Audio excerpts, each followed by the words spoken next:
ရန်ကုန်ကရွှေတကုံဈေးတော်တက်ညံတော်15ပေကျော်ပုံမြင့်ပြီးမြန်မာနိုင်ငံမှာမြင့်ဆုံးဈေးတော်ပြည့်ရေရှည်တည်ရနေတဲ့ဖျားကိုပြပါဆိုရင်အဲ့ဒါကတော့ဟန်တာဝတီပဲခူးမြို့ရဲ့အထွတ်အမြတ်သမိုင်းစင်လာအလွန်ကြီးမားတဲ့ရွှေမော်တော်ဈေးတော်မြတ်ကြီးပဲဖြစ်ပါတယ်။ဒါပေမဲ့ဈေးတော်မြတ်ကြီးဟာငလျင်တန်ကြောင့်ဝါအစီးပြည်သူတို့ပြိုကျပျက်စီးခဲ့ရပြီးမှပြန်လည်ရုံထားခဲ့ရတဲ့စိတ်လှုပ်ရှားစရာသမိုင်းကြောင်းတွေလည်းရှိနေပါတယ်။ရွှေမော်တော်ဘုရားကြီးရဲ့သမိုင်းဥစ္စာကိုတွားမယ်ဆိုရင်တော့လွန်ခဲ့တဲ့နှစ်ပေါင်း2600ကျော်မြတ်စွာဘုရားရှင်တတော်ထင်ရှားရှိစဉ်တာမနာနှစ်ရှစ်ခုစီကိုပြန်သွားရပါလိမ့်မယ်။မွန်ရာဇဝင်ကျမ်းတွေနဲ့ဗုဒ္ဓမရာဇဝင်ကျုပ်တို့ရဲ့ခိုင်လုံတဲ့မှတ်တမ်းတွေအရဘဝဒေသကြီးရဲ့နေရာဟာ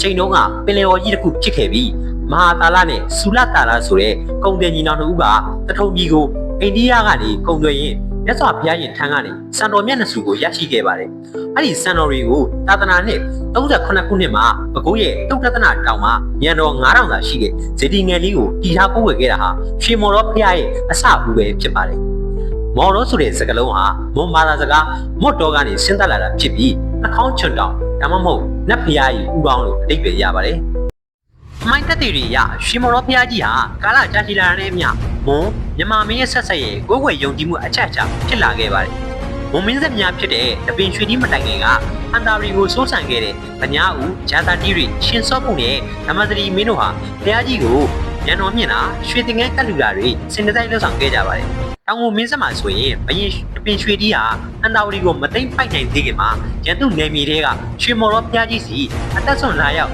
နားတွင်းမင်္ဂလာပြုလုပ်ခဲ့တယ်ဆိုတဲ့မှတ်တမ်းဟာကဘာကျော်သမိုင်းအချက်အလက်တစ်ခုဖြစ်ခဲ့ပါတယ်။ဘရင်နဲ့မနီယာကြီးလက်ထက်မှာတော့ဘုရားကြီးကိုညံတော်60တောင်အထိပြစ်တင်ခဲ့ပြီးမိမိရဲ့မကိုက်တဲ့ဘုံမှာပါတဲ့ဂျနာရီကိုပါထူတန်းခဲ့တယ်လို့စကိုင်းရဲရှိကလျာဏီတိမ်တောက်စာနဲ့ဟန်တာဝရီစင်ပြီးတော့ရှိရေးတော်ပုံကျမ်းတွေမှာအတိအလင်းဖော်ပြထားတယ်လို့သိရပါတယ်။ဒါပေမဲ့တပောင်းကဘေးရင်တွေဟာရှေမော်တော်ဘုရားကြီးကိုအချိန်ချင်းစိန်ခေါ်ခဲ့ပါတယ်။ဘုရားကြီးဟာတမိုင်းတစ်လျှောက်ငလျင်တန်ကိုအနည်းဆုံး32ကြိမ်ထက်မကခံခဲ့ရပါတယ်။အဆိုးရွားဆုံးကတော့1930ပြည့်နှစ်မေလ9ရက်နေ့မှာလှုပ်ခတ်ခဲ့တဲ့ပဲခူးငလျင်ကြီးပါပဲ။အဲ့ဒီငလျင်ကြောင့်ဇေယျတော်ကြီးဟာတတိယပစ္စယံအထိပြိုကျပျက်စီးသွားခဲ့ရပါတယ်။ဒါပေမဲ့အဲ့ဒီပြိုကျမှုတွေကစိတ်ဝင်စားစရာကောင်းတာတစ်ခုကတော့ဇေယျတော်ကြီးရဲ့အပေါ်ပိုင်းစိန်ဖူးတော်နဲ့ထီးတော်အစိတ်အပိုင်းကြီးဟာအောက်ကိုဘုံဘုံလဲမကျပဲရင်မြင်တော်ပေါ်စိုက်ဝင်ပြီးငိမ်သက်သွားခဲ့တာပဲဖြစ်ပါတယ်။ဒီနေ့ခေတ်ပဲခူးရှိမော်တော်ဘုရားကိုရောက်ရင်ချီအောင်ဇေယျတော်အဟောင်းရဲ့အထွတ်အပိုင်းကြီးရင်မြင်တော်မှာစိုက်ဝင်နေတာကိုမြဝါထီတွေတွေ့မြင်နိုင်တာဘုရားကြီးရဲ့အထင်ကြီးသမိုင်းသက်တည်တစ်ခုပါပဲ။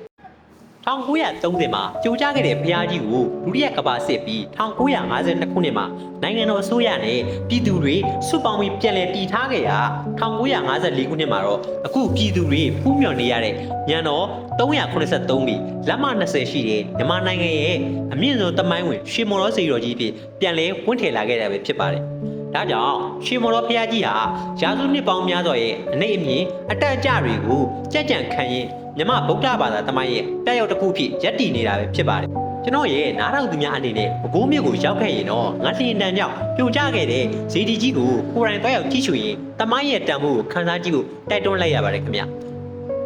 ကျွန်တော်ရဲ့ဗီဒီယိုလေးကိုသဘောကျတယ်ဆိုရင်တော့ like and follow လေးလုပ်ခဲ့ပေးပါအောင်ခင်ဗျနောက်ထပ်ဗီဒီယိုအသစ်တွေနဲ့အတူပြန်လာခဲ့ပါခင်ဗျကျွန်တော်ကတော့တင်ဆက်လေးပါ